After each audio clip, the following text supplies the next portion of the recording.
Hello, welcome to Quackalope. Thank you for being here. Today we're going to be teaching you, clean, straight, and simple, how to play Crokinole. And I'm here with Jeremy Tracy from Tracy Boards. You all make the professional Crokinole boards, right? In the actual tournament circuit. Official board builders of the World Crokinole Championships. So we'll have a link down below if you want to check out his site and also his YouTube channel where he has a lot of other supplemental content around this. But I was asking you if there was a clean, straightforward how to play, and you said not a great one. Not one to just grab and send off. Yep. Yeah, it is actually really sad that there are still people out there in the world that don't know about the greatest game on earth. A shocking offense. It's true. We cried over it for a minute and then we went, you know what, let's get down to business. Because I was almost embarrassed when you asked the question because I've been so busy creating other content and building boards that I've never actually sat down and made it super simple. And one of my favorite things I ever hear about this game is that it is so simple to learn and so tough to master. And I mean, how true is that? That is 100% true. Let's start from zero. What is Crokinole? So right now you don't even know what it is. No idea. Never. Yep. Dexterity game.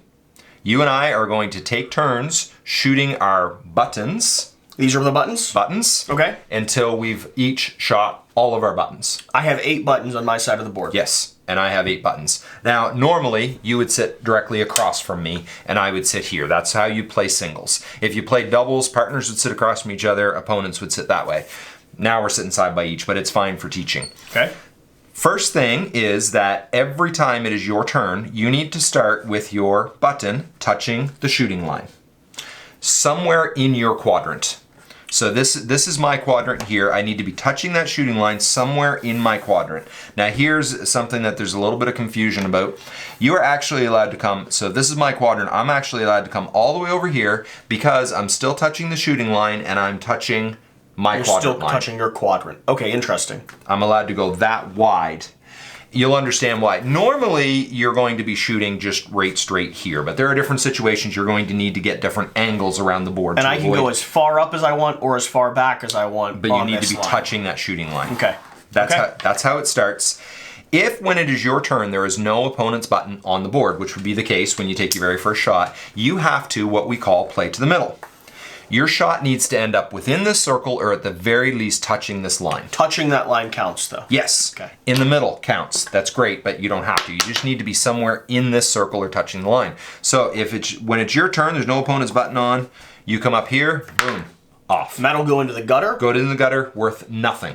But it's dead. It's done for the round. So you keep your unshot buttons here. Once they've been played, they're either going to be on the board or in the gutter. Now, what am I trying to do in Crokinole? What's the objective of the game? You want to obliterate your opponent. Perfect. By getting more points than them. So the super simple way to explain it, you want to knock your opponent out while putting yours into the higher point. I want my opponent in the gutter while having mine in. Now, are these different points leading in towards the center? Yes. So when the round is done, so we've both shot all of our buttons, you are going to add up any points that are left on the board. So this circle's worth 5, this circle's 10, 15. While you're playing, if at any point while making a valid shot, you were able to drop a button into the middle, that is worth 20 points. It doesn't stay there because it would disrupt future play. It comes and goes in a designated area to be counted at the end of the round as 20 points. So I'm trying to get more points than anyone else around the table. Yes. Over the course of play. Yep. If the board's clean, I shoot towards the center and I'm trying to grab one of those 20s. Yes. What if I have another player's puck on the board? You have to make contact with the opponent's button at some point during your shot. Okay. If you don't, so if it's my shot right now, I have to hit yours in order for it to be valid. If I come up short, that comes off. I don't have to knock yours all the way off. I could do that. At that point, that's where the buttons would remain and play continues. So then I'd go and I'd be aiming. You have to hit mine. Okay. Now, you are allowed to, so I'm going to pretend I'm shooting orange for a minute. You are allowed to go through your own. So if I hit this orange one into that orange one, that is valid. But if I do this and I miss, so I touch that, but I don't touch both of these. Any puck that was involved in play, if it doesn't meet the guidelines of making a valid shot, would be removed. Now, what if I had, let's say, a puck over here and the board was empty and I went for a shot to get to the center? Either your shooter or one of the buttons involved in the shot has to end up within or at least touching the line. Or else the same type of rules, anything involved in the play would come off. Would come off. Okay. Yep. So you could, if you bumped it from here and one of them, as long as one of them ends up somewhere in the middle, you're fine. Everything would stay. There are people that think that that's illegal. So you bump that, oh, that's not a valid shot. Yes, it is, because one of the buttons involved in the shot ended up in the middle. Okay. So whenever it's your turn, if there's no opponent's button on, you have to play to the middle. If there is an opponent's button on, you have to make contact with that button. Great. That's the gist of it. You add up the points at the end of the round. Now, there's a couple of different scoring systems, but the one that I prefer, the one that gets used in competitive play, at the end of the round, whoever won that round, like right now, if it ended like this, you would win because you've got 10, I've got 5. Okay. You won by 5 points. You win that round is worth 2 points. If we had tied, we'd each get 1 point. Okay. And we can race to 5 points. So you could race to 5 points by delineating who won the round and give them points accordingly. Yes. Or you could race to 100 by counting the actual points, like you do in something like Cornhole, for instance, which is a stateside game for us. Right. Do you guys play that up in Canada? A little bit, yeah. A little bit, yeah. I can hold my own in Cornhole. Where you cancel out your opponent's points, and then the difference is what you get positive towards your score. So in this situation, you would be winning 5-0. Yeah. If that's how the round ended. And then 20s, they come off the board, but you count those at the end of the match as well. And that's a save 20 for you. No one can take that away. Nobody can take that away. They can sink a 20, which would then cancel it out at the end of the round. Cool. Right? Can you give me a clean little 30-second on course of play one more time, just to refresh people on what we've learned? So we each start with 8 buttons. We're going to take turns shooting. When it is your turn, if there's no opponent's button on the board, you have to play to the middle. If there is an opponent's button on the board, you have to make contact with it.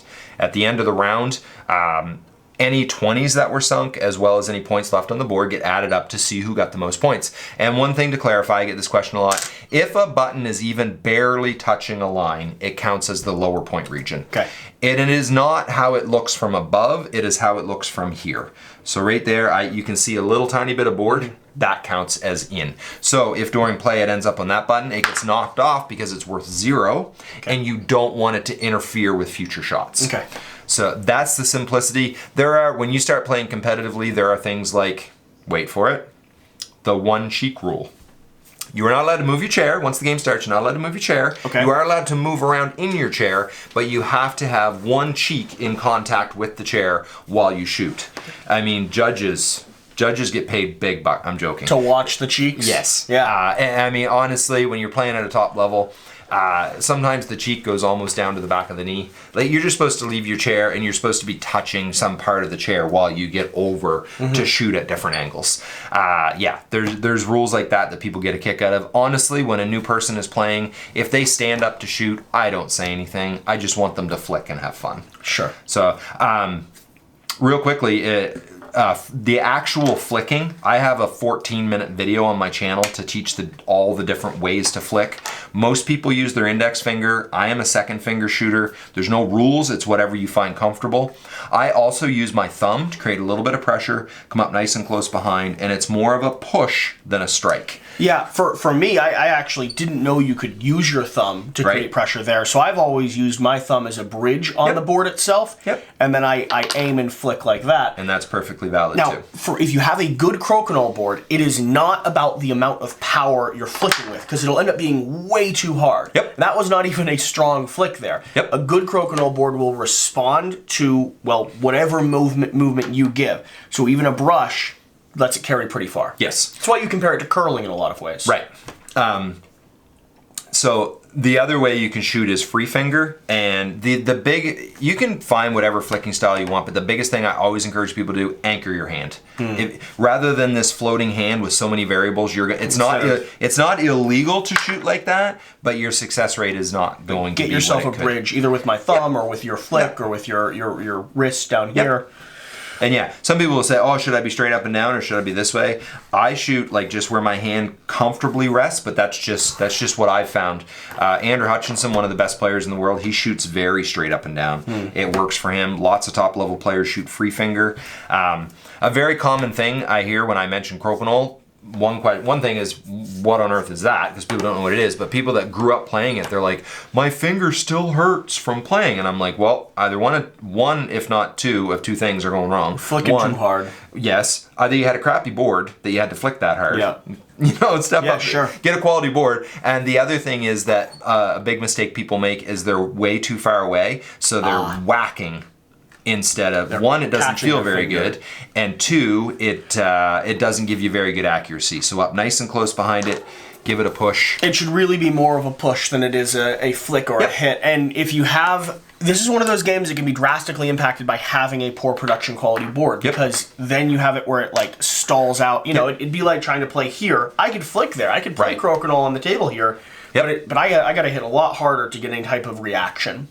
So we get a couple comments. One is the slickness of it. The other one is the rebound of the pegs. There are boards out there that have like a steel peg or a plastic peg that, I mean, you hit and it just thud. It just stops there.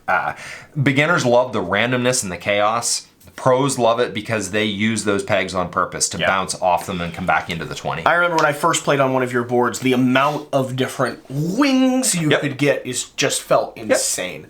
So yeah, like I said, it's super easy to learn. I mean, we talked longer than we needed to, and it's still very simple to learn the basics of the rules. There's some other nuancy rules that you learn as you get going. Now, speed round with a few of those little touchstones, and then we'll call it a video. So for instance, one of the things that we always argued about initially was on the line there, comes immediately out. Same thing here, it always passes down.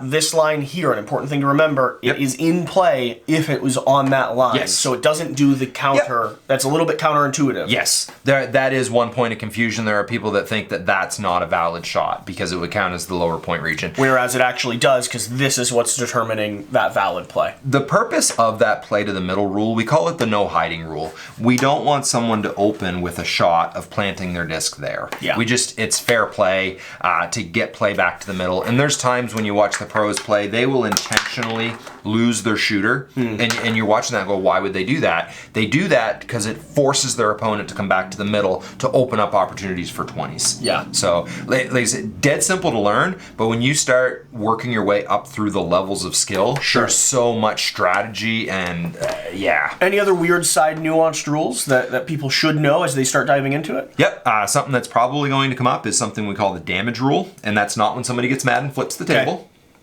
That's not what it is. Don't flip a table with a Crokinole board. That's a way to lose a friendship. There's fighting words right there. Yeah, it is. If a puck, not if, when a puck or button comes off the board and hits and comes back into the board, comes back into See if I can make it happen, but it's not as easy as you'd imagine. Right, it's a lot of times I think it's when it hits a peg or it hits another button before it goes off, so it actually has a little bit of elevation or is on an angle. But when it comes back in, that puck is dead. It's not worth anything. Went out of the play zone. It strikes this rail and comes back in. Okay. It is dead. It's not worth anything, but any damage it creates stays. So let's say I make a big old shot and my blue disc comes back in and it hits yours into the 20 and people go, oh, does that count? Your blue disc is off. My 20 counts. That counts. Interesting. I don't know this because it wasn't there when they made the rule change or wrote this rule, but it's my belief they do that because you and I could argue about where that was sitting, but we can't argue about where it is sitting. Currently is. Yeah. Sure. So, the damage stays. The damaged disc itself gets removed from the board, but it could knock you into the 20 or it might knock you from a 15 down to a 5. But regardless, wherever it ends up, that's how it And then you mentioned a spinning rule to me, where if you have a disc that's spinning or rotating and it somehow goes out of this zone and then back into the zone through any curvature, wherever it lands is where it is. So as long as it's not out and hit the rail, you're still in play even if you cross this outside border. The wording of the rule is if it comes back in of its own power. Yeah. So you're not allowed to blow the disc back in. That's very much frowned upon. Or if it hits this rail and comes back in, then it's dead.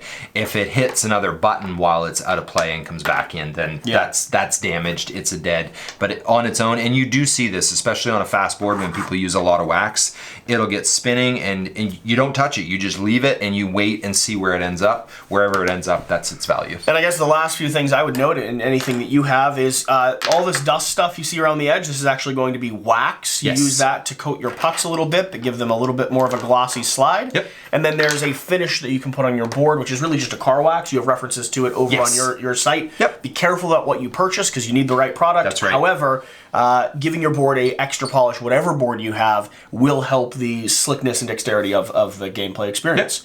Yep. Just like everything else in the game, like you're mentioning this wax, the pros use it strategically. There are times that if I need lots of drop back, I will, like when I say drop back, if there's a button there and it's gonna be, I know it's gonna be tough and I really need good slide, I'll put extra wax on before I shoot in hopes to get that extra lack of resistance. Where there are other times if your button is here and I want to knock yours off, but I don't want mine to. You want yours to stick. Yeah, I want it to stay there. I don't want it to continue on and end up close enough to the center hole that it's setting you up. I wipe the wax away on my pant leg so that it dry finishes. It sticks. It sticks a little bit more. So there's strategy you can learn. Either way, hopefully this was a helpful how to play video. We wanted to give you a quick rundown, something you can actually send out to people thank you. who are learning how to play the game. Whatever the case, whatever you do, remember, do the important thing. Go play Crokinole. I mean, it's that good of a game. It really is. That's all we're going to do with the rest of the day, I think. Love it. Bye. I knew I liked you.